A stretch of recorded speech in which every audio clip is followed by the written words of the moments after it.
믿음의 눈을 뜨라, 이런 제목의 그 책이 있는데요. 그 책에 보면은 이제 어느 실직당한 가장 이야기가 나옵니다.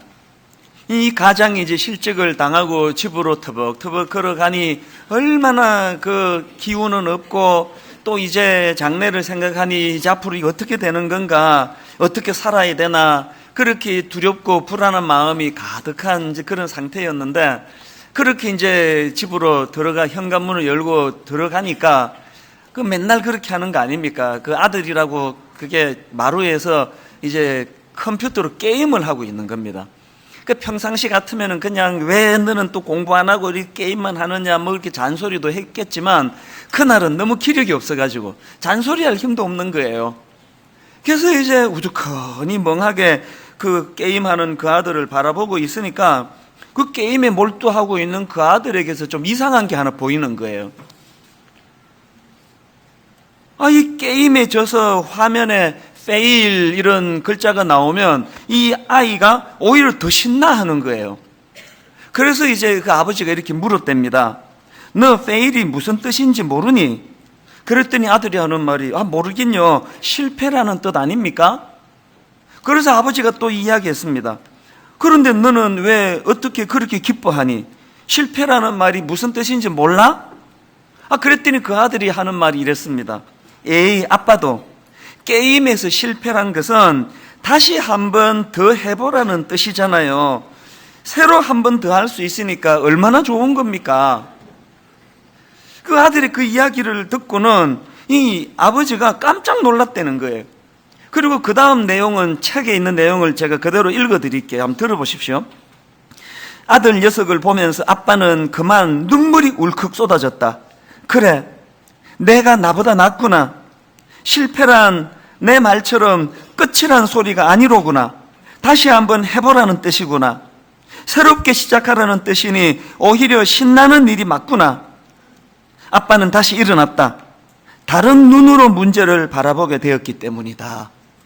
다른 눈으로 문제를 바라보게 되었기 때문에 다시 일어날 수 있게 됐다는, 그 어떻게 보면 뭐 평범한 이야기지만 제가 이 이야기가 크게 제게 와닿았던 것은 이 글을 읽고 있던 시점 때문입니다. 이 글을 제가 언제 읽었냐 하면, 지난주 말씀드렸듯이 지난 여름에 어느 선교단체 목사가 그 어린 여고생에게 그 성적으로 죄를 짓던, 무려 4년이나 그런 죄를 지었다는 그런 기사를 읽고 제 마음이 무너진 거예요. 이런 식으로 이 목사들의 타락 소식이 끊임없이 전해지다가는 이제 한국 교회는 끝이다, 절망이다. 제가 이렇게 두려운 마음을 갖고 있을 때 그 글을 읽었기 때문에 유난히 그게 더 와닿더라고요. 생각해 보니까 그 글에 나오는 아버지의 생각도 옳은 거 아닙니까? 실직당하고 낙심하고 이제 어떻게, 내 장래는 어떻게 되는 건가, 뭐 먹고 사나, 그런 염려하는 것도 그건 옳은 틀린 생각이 아니지 않습니까? 그런가 하면은 또 그 아들의 시각, 게임에서 fail이라는 단어는 다시 한번 더 해보라는 그런 뜻이라고 이야기하는 그 아들의 시각도 옳은 거 아닙니까?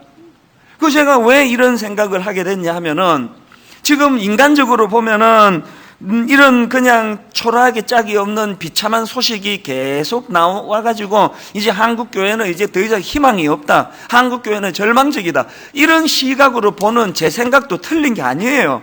한국 사회에서 이래가지고 우리 뭐 기독교가 뭐 어떻게 이게 자리를 잡겠냐고요.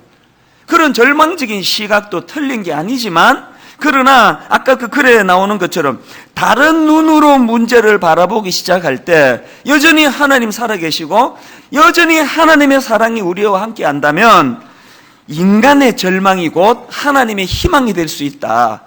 제가 이 양면을 보게 된 거예요. 제가 그 당시에 호세아서를 묵상하고 있었는데요. 호세아 11장 8절을 한번 보시겠습니까? 에브라임이여, 내가 어찌 너를 놓겠느냐? 이스라엘이여, 내가 어찌 너를 버리겠느냐? 내가 어찌 너를 아드마같이 놓겠느냐? 어찌 너를 스보임같이 두겠느냐? 내 마음이 내 속에서 돌이키어 나의 긍휼이 어떻다고요? 온전히 불붙듯 하도다. 지금 이 당시에 이스라엘 백성들이 하나님께 순종하고 막 영적인 부흥이 일어나고 그럴 때가 아니에요.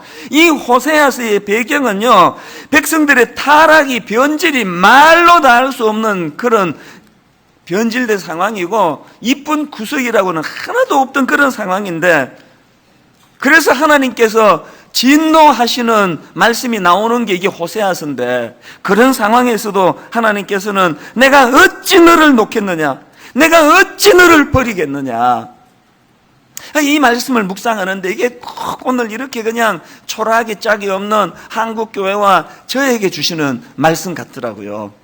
그게 희망 아닙니까?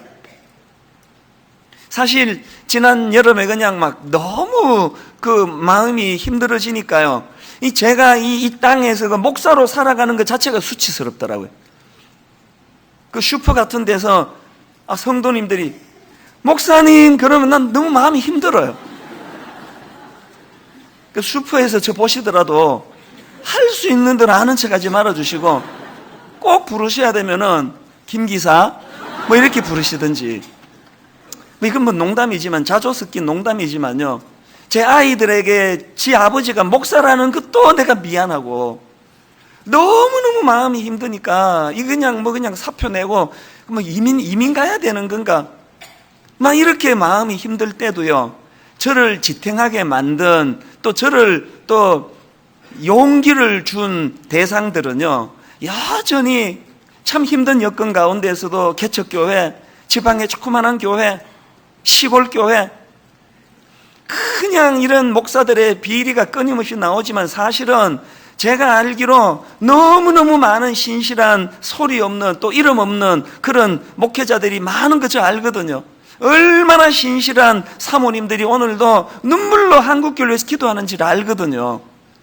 그런 분들이 저에게 얼마나 용기를 줬는지 모릅니다. 그냥 나 좋자고 목사 그만두고 미국 가서 제가 뭐 슈퍼마켓이나 하고 이렇게 하면은 그 귀한 목사님들은 어떻게 되느냐, 내가 그분들에게 힘이 돼 드려야 되겠다.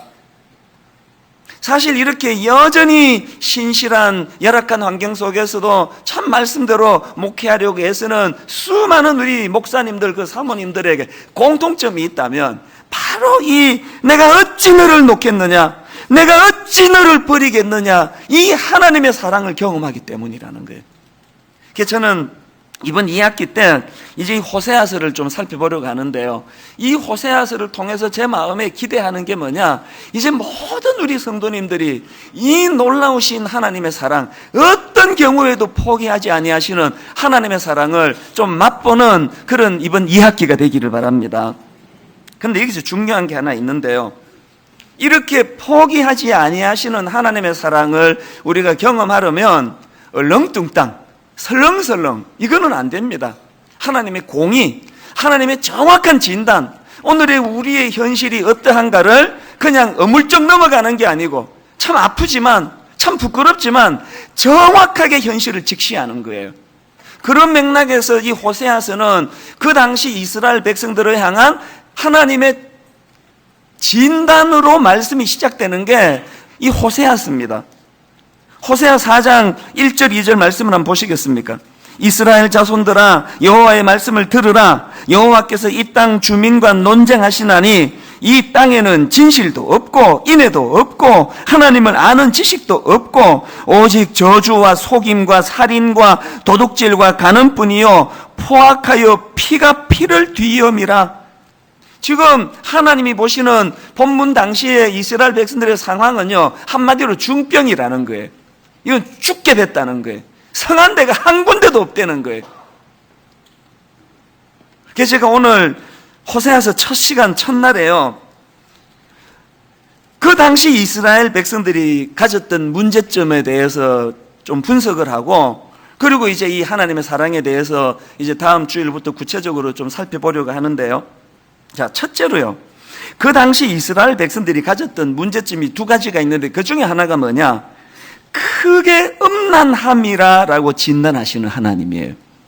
자, 오늘 본문 2절을 한번 우리 같이 한번 읽어보시겠습니까?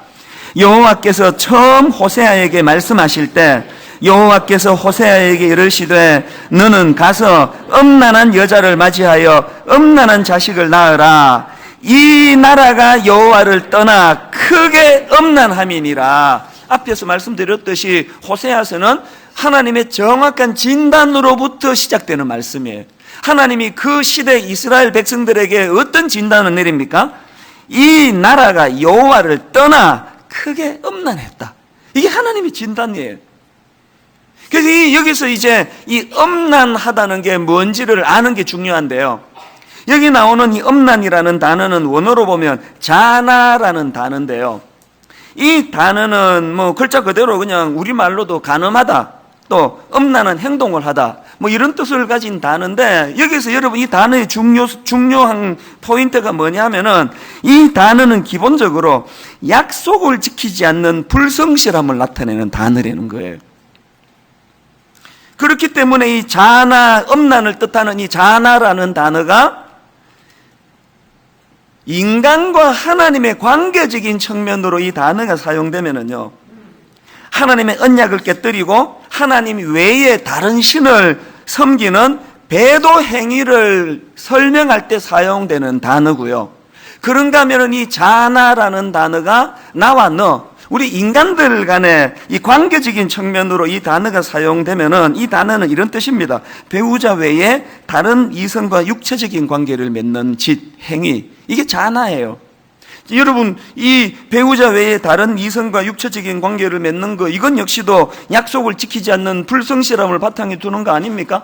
분명히 결혼할 때 이 남자만은 이 여자만을 평생 사랑하겠노라 해놓고 이 남자 여자 외에 다른 어떤 대상을 사랑하고 육체적인 관계를 맺는 거는 약속을 지키지 않는 불성실함을 바탕에 두고 있기 때문에 이런 단어가 쓰인다는 겁니다.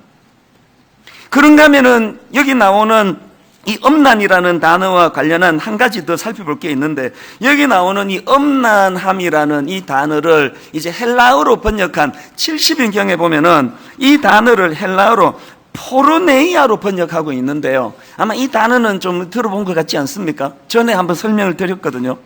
이 포르네이아라는 이 단어에서 영어 단어 포르노가 파생된 그런 단어예요. 그런데 여러분, 기본적으로 여기 나오는 포르네이아라는 단어의 뜻이 뭐냐면은 쾌락을 추구하기 위해서 수단과 방법을 가리지 않는 태도, 이게 포르네이아예요.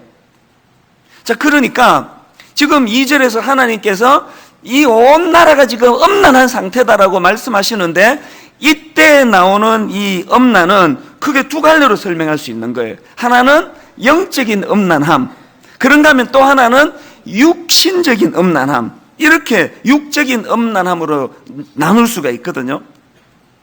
자, 그러면 그 당시 이스라엘 백성들이 가졌던 영적인 음란함은 뭘 말하는 겁니까? 그 배경을 설명해 드리면 이런 겁니다. 이제 이스라엘 백성들이 광야 생활을 거쳐가지고 가나안으로 진입을 했는데요, 가나안에 진입을 하고 보니까 이 가나안은 농경문화인 거예요. 그 농사를 지어 가지고 이제 곡식을 걷어서 먹고 사는 그런 문화.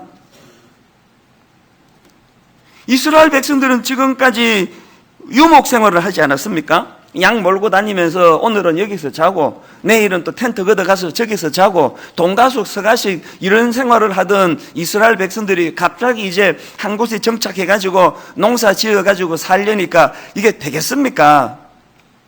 얼마나 어색하겠습니까? 그런데 그 가나안 원주민들이 농사 참 잘 짓고 하는 게 너무 부러운데, 그 원주민들이 하는 이야기가 너희들 농사 잘 지으려면은 피를 주관하는 바알신을 섬겨야 된다는 거예요. 이스라엘 백성들이 한 번도 하나님을 떠난 적이 없습니다. 나는 이제 하나님 안 믿는다, 하나님 난 떠난다, 없었습니다. 하나님 여전히 믿었습니다. 단지 먹고 살아야 되니까 피를 주관한다는데, 그래서 하나님도 여전히 섬기지만 자기 필요에 따라 가지고 그 농사에 필요한 피를 주관하는 바알신도 섬긴 거예요. 자기들은 한 번도 하나님을 떠난 적이 없다고 생각하지만 하나님은 이 상태를 음란하며 영적인 음란의 상태라는 겁니다. 이 포르네이아라는 단어가 보여주듯이 영적인 음란함의 특징이 뭐라고요? 자기 쾌락과 유익을 위해서 수단과 방법을 가리지 않는 태도로 비롯된 게 음란이고, 그 음란의 결과물은 뭐예요? 하나님 외에 하나님보다 더 의지하는 대상이 생겨난 상태, 이게 엄난이에요. 오늘 우리는 어떠세요? 여러분도 지금 여기 와 계시는 거 보니까 하나님 떠난 적 없잖아요. 이력서에다가 종교, 기독교 다 쓰시잖아요. 그러나 이 포르네이아라는 단어에 오염이 돼가지고 그저 내가 얻고자 하는 거기에는 수단과 방법을 가리지 않고 그렇게 현안에 돼 있는 우리의 태도가, 교회는 그냥 형식적으로 왔다 갔다 하지만 사실은 하나님보다 더 의지하는 영적인 발신이 생긴 상태, 이런 상태는 아닙니까?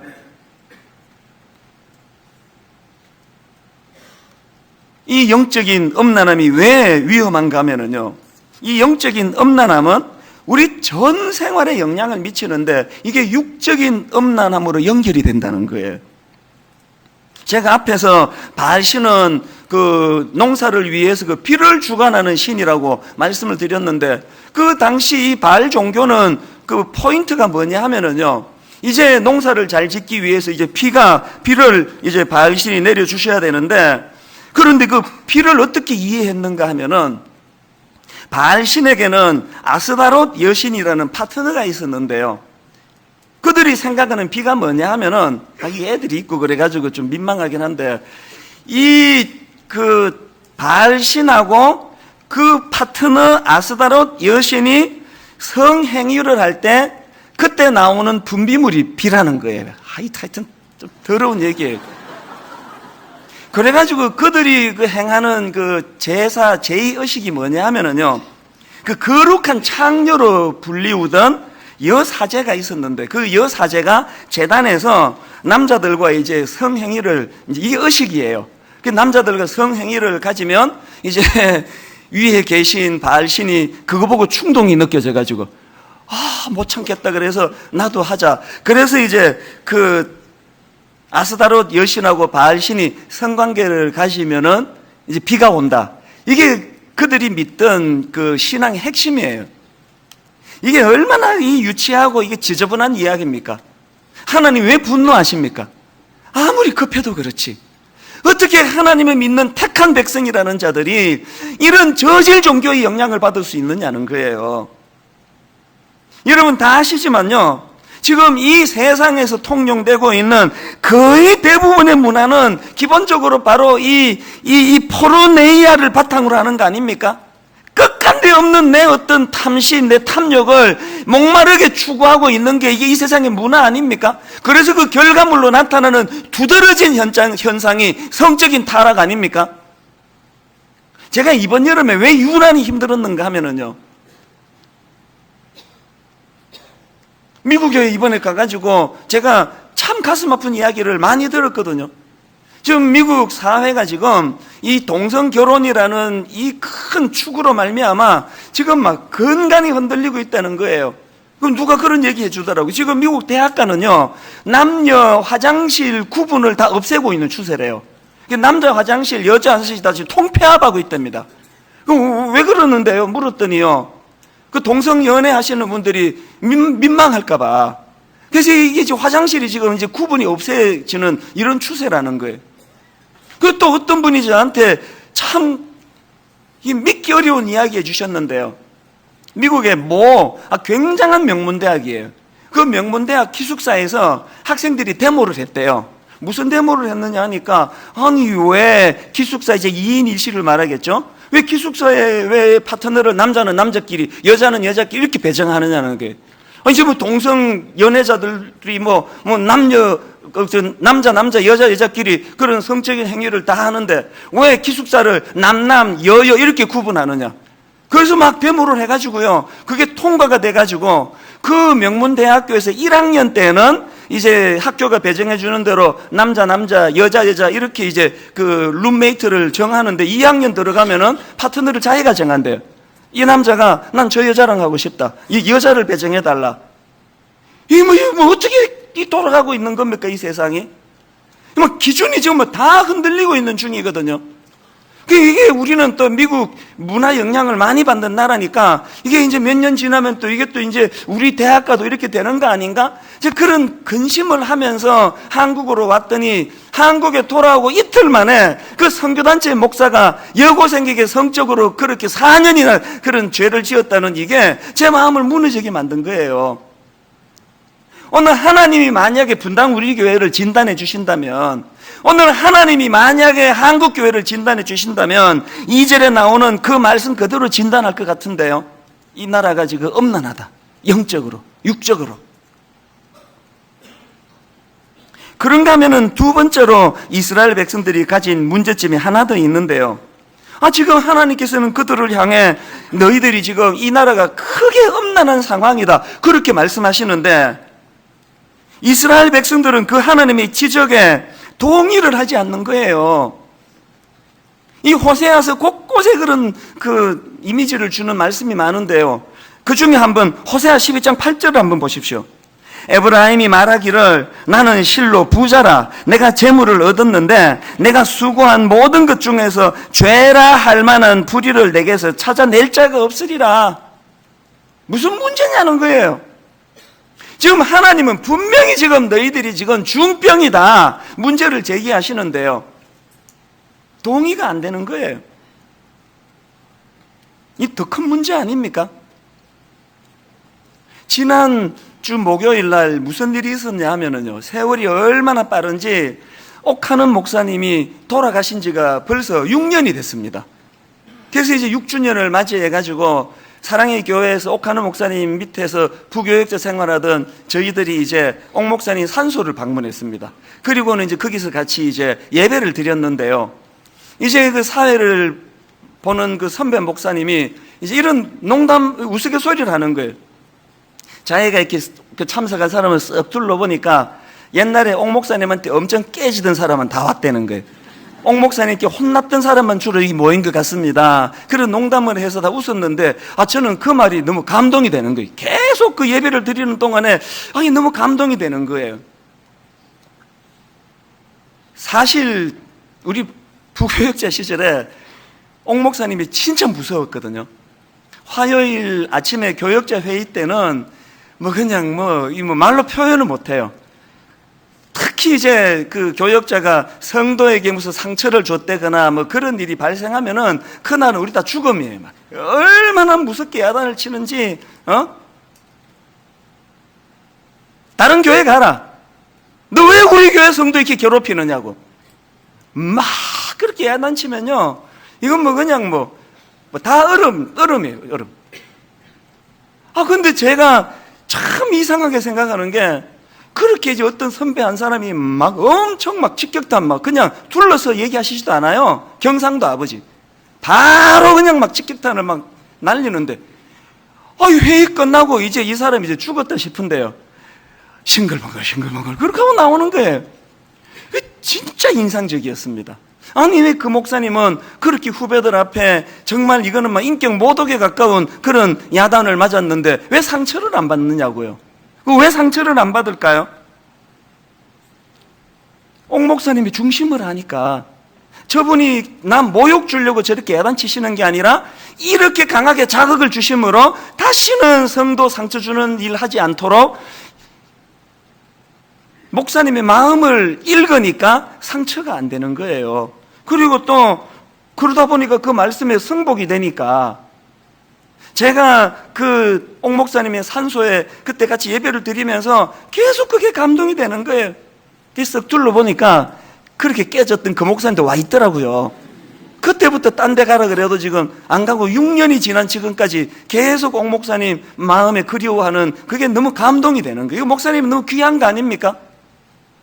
여러분, 오늘 우리 시대의 비극이 뭐예요? 꾸지람해 줄 어른이 없어져 버렸어요. 꾸지람해 줄 어른이 여러분에게 있습니까? 저는 요새요, 고등학생들이 교복 입고 저 어디 구석에서 담배 피는 거 보면은 저를 위시해서 아무도 지적 안 해요. 편하겠죠, 지적 안 하니까. 우리 고등학교 다닐 때 깡패 두목 일진이라 하더라도요, 백발이 성성하신 할아버지가 가지고 그냥 막 혼을 내고 해도요, 어떤 깡패라도 그 할아버지한테 대들고 안 그랬습니다. 동의가 되든 안 되든 그거 다 듣는 분위기였거든요. 지금은 없습니다. 누가 어른이라고 인정합니까? 그러니까 이거 뭐 봉변당하기 두려우니까 뭐 담배를 피든 말든 지적 안 해요. 그 애들이 그 뭐 편하고 좋을지 몰라도 그게 걔들에게 재앙이라는 걸 모르는 거예요.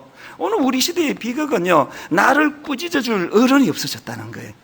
그리고 또 꾸짖어줄 어른이 있다 손치더라도 우리는 그 어른들이 지적을 제대로 수용하지를 않아요. 기분 나쁘게 나이 들었으면 들었지 나한테 왜 저런 이야기를 하고 있느냐고. 오늘 설교를 한번 보세요. 내일 한번 실험해 보세요. 기독교 방송 하루 종일 한번 들어보세요. 하나님의 말씀으로 이 시대가 얼마나 음란하고 말세지 말을 맞았다고, 회개해야 된다고, 정신 차려야 된다고 이런 책망하는 설교는요, 한 10편 들으면 한두 편도 안 돼요. 전부 축복합니다, 사랑합니다, 죄를 짓거나 말거나 그건 난 모르겠고 하나님이 잘 되게 해주실 거예요. 왜 이렇게 책망하는 설교가 없어졌을까요? 해봐야 안 듣는데 뭘. 해봐야 그냥 기분이나 나쁘고, 슬슬 교회나 옮겨야 되겠다 이런 생각이나 하니까 책망이 더 없어졌어요. 지금 또 그냥 또 여러분이 또 마음의 부담 뻔히 다 알아요. 왜 또 로마서 하다가 갑자기 호세아서 또 왜 하느냐고. 얼마나 또 잔소리 하려고. 우리가 하나님 앞에 말이에요, 이 하나님의 말씀도 안 들리는 이 혼미한 시대인데 말씀이 들려도 말씀을 말씀으로 순종하지 않는, 이게 오늘 딱 이스라엘 백성들의 상황 아닙니까? 자, 그렇다면은 이런 질문이 가능하지 않습니까? 그럼 이스라엘 백성들은 왜 그 하나님의 지적을 수용하지 않습니까? 왜 하나님의 말씀을 그렇게 받아들이지 않습니까? 저는요, 이 질문에 대한 힌트를 호세아 1장 1절에서 찾습니다. 자, 1절을 한번 보십시오. 우시아와 요담과 아하스와 히스기야가 이어 유다 왕이 된 시대, 곧 요아스의 아들 여로보암이 이스라엘 왕이 된 시대에, 여러분 여기 나오는 요아스의 아들 여로보암은 정확하게 말하면 여로보암 2세예요. 제가 자료를 찾아보니까요, 이 여로보암 2세가 나라를 다스리던 그 시대는요, 경제적으로 막 엄청난 부를 축적하던 때래요. 그리고 또 정치적으로도 영토가 확장이 돼가지고 예전에 다윗 왕과 솔로몬 왕 시대의 국경을 거의 회복할 정도로 그렇게 번성하던 때라는 거예요. 왜 이스라엘 백성들이 하나님께서 니들이 지금 중병이다, 영육간에 지금 음란하다 이 말씀을 수용 안 했을까요? 왜 안 했을까요? 잘 되고 있는데 뭘 자꾸 그렇게 잔소리 하느냐는 거 아닙니까? 이만큼 잘 먹고 잘 살게 되고 영토도 확장이 되는데, 저는 이 호세아 4장 7절 말씀이 아파요. 그들은 번성할수록 내게 범죄하니, 그들은 번성할수록 내게 범죄하니. 그 다음 호세아 13장 5절 6절 말씀은 더 아파요. 하나님의 탄식을 한번 들어보세요. 내가 광야 마른 땅에서 너를 알았거늘 그들이 먹여준 대로 배가 불렀고 배가 부르니 그들의 마음이 교만하여 이로 말미암아 나를 잊었느니라. 이걸 그 세 번역으로 제가 읽으면서 하나님의 심정이 너무 아팠습니다. 세 번역을 한번 보시겠습니까? 나는 저 광야에서 그 메마른 땅에서 너희를 먹이고 살렸다. 그들을 잘 먹였더니 먹는 대로 배가 불렀고 배가 부를수록 마음이 교만해지더니 마침내 나를 잊었다. 우리 이야기 아닙니까? 60년대 70년대 보릿고개 기억하십니까? 대한민국이 어쩌다가 이만큼 잘 사는 나라가 됐는지 벌써 잊으셨습니까? 어떻게 됐다고요? 그들을 잘 먹였더니 먹는 대로 배가 불렀고 배가 부를수록 마음이 교만해지더니 마침내 나를 잊었다. 하나님의 존재 자체를 그냥 없는 것처럼 치부하는데 그 하나님의 말씀에 뭘 귀를 기울이겠냐고요. 이게 오늘 우리 아닙니까? 아닙니까?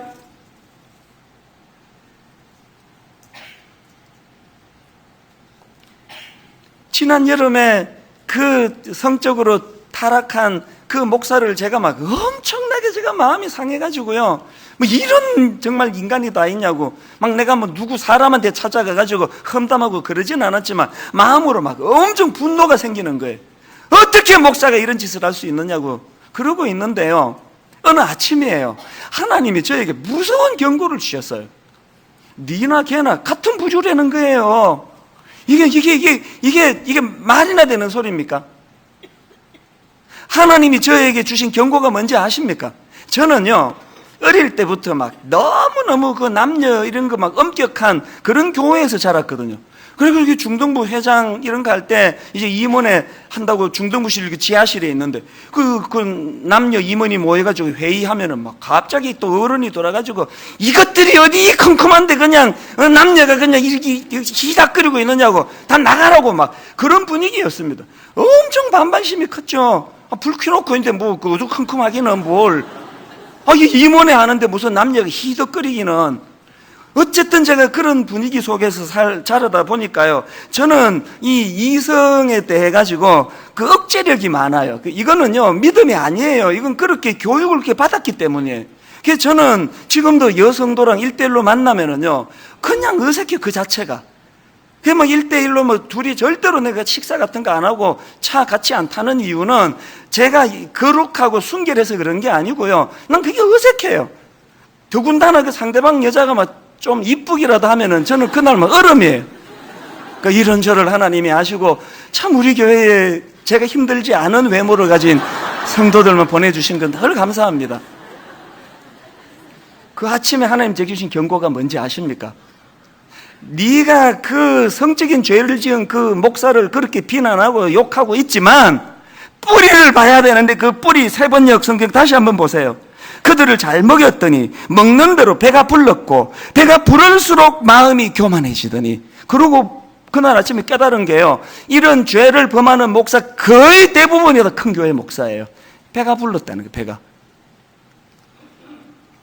그런 죄의 자리에 가고 안 가고는 차이지만 개척할 때의 그 가난한 마음은 어느덧 다 사라져버리고 저 안에 교만이 자리 잡고 있다면 하나님의 관점으로 영적으로는 같은 부류라는 걸 깨닫고 나니까 두려운 거 아닙니까? 여러분, 병 중에서 가장 심각한 병이 자각증세가 없는 병이라는 거. 저 이거 경험한 사람이에요. 이제 이 문제가 다 해결됐으니까 뭐 오픈할 수 있지만요. 몇 년 전에 병원에 우리 교회에 그 의사 장로님이 계시잖아요.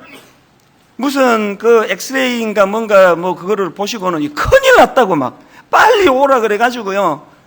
또 보호자랑 같이 오라 그러더라고요. 그 어떻게 된 영문인가 했더니 이 심장으로 연결되는 큰 혈관이 뭐 3갈래가 있는데 그 중에 한 갈래가 혈관이 3분의 2인가가 막혔대요. 제 정상이 무통증 협심증이에요. 보통은 이 정도 되면은 막 숨이 가쁘고 아프고 힘들어야 되는데 전 그게 정세가 없었습니다. 그때도 막 자전거 막 한 4시간씩 타고 막 등산도 하고 다 했는데 저는 통증이 없었거든요. 제가 60년대에 살았으면요. 이렇게 하다가 자다가 가는 거예요, 바로. 전혀 자각이 없었으니까. 그래가지고 병원에 그때 이 손목으로 뭐 무슨 혈관으로 그 기계 막 집어넣어가지고 막 그냥 막 손목이 화끈거리고 그 기억이 잊혀지지가 않아요. 여러분, 이런 면에서 고통은 축복이에요. 통증은 느낄 수 있다는 건 축복이에요. 특히 내 영적인 내 이 상태 때문에 죄로 인한 통증을 느낄 수 있다는 건 그건 축복입니다. 저는 이번 이 호세아서 말씀을 통해서 저와 여러분에게 그동안 우리가 무통증, 협심증 정세, 영적으로 그 정세를 알았다면 통증이 있는 협심증이기를 바랍니다. 조금만 혈관이 막혀도 숨이 가빠서 견딜 수 없도록 자각 정세가 있는 거. 그거 어떻게 하면 좋습니까? 이제 우리가 하나님의 말씀을 묵상해야죠. 말씀을 읽어야죠. 또 설교를 들어야죠. 그리고 말씀을 통해 내 자신을 조명하고 하나님이 저에게 알려주시는 그 말씀대로 어떻게 해야 됩니까? 회개하고 돌이켜야죠. 이 호세아서를 주신 목적이 그거 아닙니까? 호세아 6장 1절 오라 우리가 여호와께로 돌아가자. 여호와께서 우리를 찢으셨으나 범죄함으로 징계를 받고 가슴이 아프고 마음이 무너지고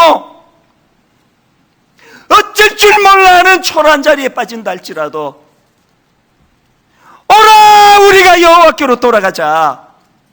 여호와께서 찢으셨으나 더러 낫게 하실 것이요 우리를 치셨으나 싸매어 주실 것입니다. 이 확신을 회복하는 게 이게 믿음이에요. 아프지만 인정 안 하고 싶지만 하나님 제가 영적으로 병이 들었습니다. 인정 안 하고 싶지만 겉으로 보기에 나는 그런 죄 안 지은 것 같은데 하나님 내가 교만합니다. 내 마음에 교만이 자리 잡고 있습니다. 결론을 맺으면서 저는 이 설교를 준비하는 내내 상암 경기장에서 그때 옥하는 목사님이 절규하시며 하던 그 설교 말씀이 계속 쟁쟁거리는 거예요. 그때 이미 은퇴하시고 사실은 그 당시로 육신적으로 목사님이 병이 깊은 상태였습니다. 그 70 넘으신 어른이 한국교회를 향해서 두 손을 높이 들고 주여 한국교회를 살려주옵소서, 한국교회를 살려주옵소서. 그리고는 기도할 때 그 충격적인 한 말씀 기억나시죠? 이놈이 죄인입니다. 이놈이 죄인입니다. 이놈이 한국교회를 망쳐놓은 주범입니다. 오늘 우리 시대에 이런 눈물의 어른이 잘 보이지 않는데요, 옥하는 목사님이 다시 돌아오지 않습니다. 이제 제가, 여러분이 그 역할을 하셔야 돼요. 자꾸 누구 비난하고 탓하는 이것도 필요하지만 하나님 이놈이 죄인입니다. 나는 그런 짓 안 한 것처럼 그렇게 하고 그냥 시침이 뚝 따고 살아가지만 내 내면은 하나님이 싫어하시는 교만의 병에 걸려 있습니다. 분당 우리 교회 호세아서 말씀이 선포되는 내내 이 놀라운 은혜와 역사가 있기를 주님 이름으로 축복합니다. 오늘 말씀을 기억하시면서 우리 찬양 같이 부르시면 좋겠습니다. 주 나의 모습 보네. 어떤 모습입니까? 상한 나의 마음 보시네. 세상 소망 다 사라져가도 주의 사랑은 끝이 없나니 살아가는 이 모든 순간 주 은혜임을 나는 믿네. 우리 가사를 생각하시면서 아픈 우리의 마음을 하나님 앞에 정직하게 드러내면서 우리 함께 같이 찬양하기 원합니다. 이렇게 찬양합니다. 주 나의 모습 보네. 주 나의 모습 보네. 어떤 모습입니까? 상한 나의 마음 보시네. 나의 마음 보시네. 주 나의 눈물 안에 주 나의 눈물 홀로 울던 마음 아시네. 홀로 울던 마음 초라한 우리 인생 가운데 주 사랑 내게 있네.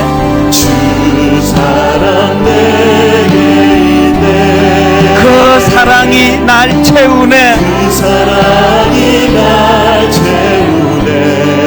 주 은혜 내게 있네. 주 은혜 내게 그 은혜로 날 세우네.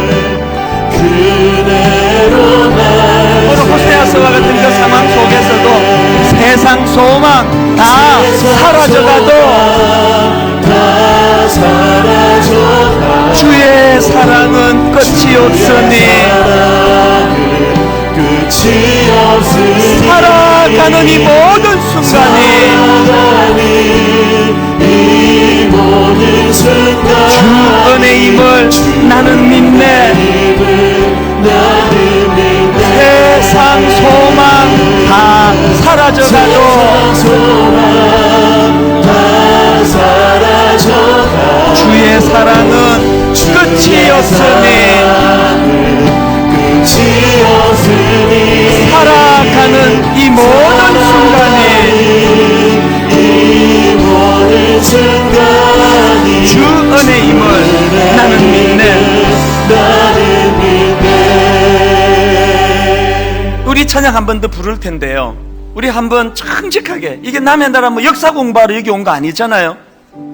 하나님이 그 당시 이스라엘 백성들을 너는 중병이다, 너 지금 몸은 하나님 믿는다고 그러고 있지만 네 어떤 그 탐심 탐욕 때문에 바알신에게 지금 노출되어 있다. 그리고 그 바알신의 영향으로 네가 엄난하다, 영육간에 네가 엄난하다, 그렇게 지적하실 때 아니라고, 난 그런 청소년 그 사역자처럼 난 그런 짓 한 적 없다고 이렇게 부인하는 게 아니라, 하나님, 행위적으로는 잘 모르겠습니다만 맞습니다, 저는 교만합니다. 하나님께서 저에게 이렇게 은혜로 인도해 주셨는데 저는 이걸 교만으로 바꿔버렸습니다. 이 고백이 필요하다는, 이 고백이. 여러분, 이 말씀을 기억하시면서 우리 한번 후렴부터 다시 찬양할 때, 하나님 그 거짓 소망으로 그냥 경제적으로도 풍성하고 땅은 점점 그냥 확장돼 가고 거짓 소망으로 자기를 속이는 게 아니라 겉으로는 세상 소망 다 사라져가는 것 같은데 그럴수록 드러나는 것, 주의 사랑은 끝이 없나니. 이런 그냥 배은망덕한 이스라엘 백성들을 향해서도 여전히 내가 어찌 너를 버리겠느냐, 내가 어찌 너를 버리겠느냐, 이 사랑의 감격을 아십니까? 이걸 마음에 담고 우리 후렴같이 찬양하기 원합니다. 이렇게 노래합니다. 세상 소망 다 사라져가도, 세상 소망 다 사라져 주의 사랑은 끝이 없으니. 여러분이 감격, 살아가는 이 모든 순간이 주 은혜임을 나는 믿네. 은혜입니다. 십자가입니다. 세상 소망 다 사라져가도 거짓 소망에 속지 않습니다. 주의 사랑은 끝이 없으니. 살아가는 이 모든 순간이 주 은혜임을 나는 믿네. 이 감격, 할렐루야, 찬양하세. 내 모든 죄 사함받고 주 예수와 동행하니. 이렇게 고백하시겠습니까? 그 어디나 하늘나라. 할렐루야, 찬양하세.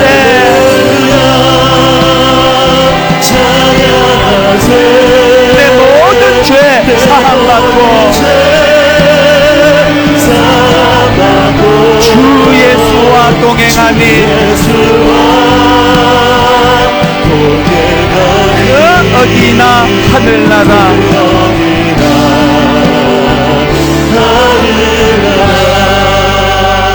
살아계신 하나님 아버지, 참으로 참담하고 부끄러운 여름을 거쳐 이 자리에 섰습니다. 종이 목회할 자신도 없고 이제 한국교회는 이제 희망 없다, 끝이다, 이런 비관적인 생각으로 억눌려 있었는데 하나님의 시각으로 다시 이 현실을 바라다 보니 내가 어찌 너희들을 버리겠느냐, 내가 어찌 너를 버리겠느냐, 이게 하나님의 사랑의 눈으로 바라볼 때 다시 한번 용기가 생깁니다. 하나님, 만신창이가 된 오늘날의 교회의 현실이지만 다시 한번 힘을 얻습니다. 은혜의 자리로 나가기 원합니다. 우리의 교만을 정직하게 시인합니다. 우리의 교만을 꺾어달라고 주님께 기도합니다. 다시 한번 은혜의 자리로 나아가 내가 아니요 오직 그리스도의 십자가 예수 그리스도의 은혜임을 입술로 고백하며 회복하는 저희들이 되게 하여 주시옵소서. 인도해 주심을 감사드리옵고 예수님 이름으로 기도드립니다. 아멘. 우리 다 자리에서 일어나셔서 336번 찬양입니다. 아버지 사랑 내가 노래해. 주님의 그 사랑을 이렇게 노래합니다. 아버지 사랑 내가 노래해. 아버지 은혜 내가 노래해. 아버지 은혜 내가 노래해. 여러분 그 사랑을 아십니까? 그 사랑 변함없으신 없으신 거짓없으신 거짓없으신 성실하신 그 사랑, 하신 그 사랑 상한 갈 때 꺾지 않으시는, 때 꺾지 않으시는 범죄함으로 꺼져가는 등불 끄지 않는 가는 등불 끄지 않는 그 사랑, 그 사랑 변함없으신 없으신 거짓없으신 거짓없으신 성실하신 그 사랑. 하신 그 사랑 여러분, 이 사랑을 노래합니다. 사랑, 그 사랑, 날 위해 죽으신, 날 위해 다시 사신 예수 그리스도 다시 오실 그 사랑, 죽음도 생명도 천사도 하늘의 어떤 권세도 끊을 수 없는 영원한 그 사랑, 예수. 아버지 사랑 내가 노래해. 절망 가운데도 아버지 은혜 내가 노래해. 여러분, 그 사랑을 아십니까? 그 사랑, 변함없으신 거짓없으신 성실하신 그 사랑, 초라하기 짝이 없는 상태, 상한 갈 때 꺾지 않으시는, 꺼져가는 등불 끄지 않는 그 사랑, 변함없으신 거짓없으신 성실하신 그 사랑, 이렇게 선포합니다. 사랑, 그 사랑, 날 위해 죽으신, 날 위해 다시 사신 다시 오신 그 사랑, 생명도 천사도 하늘의 어떤 권세도 끊을 수 없는 영원한 그 사랑, 예수.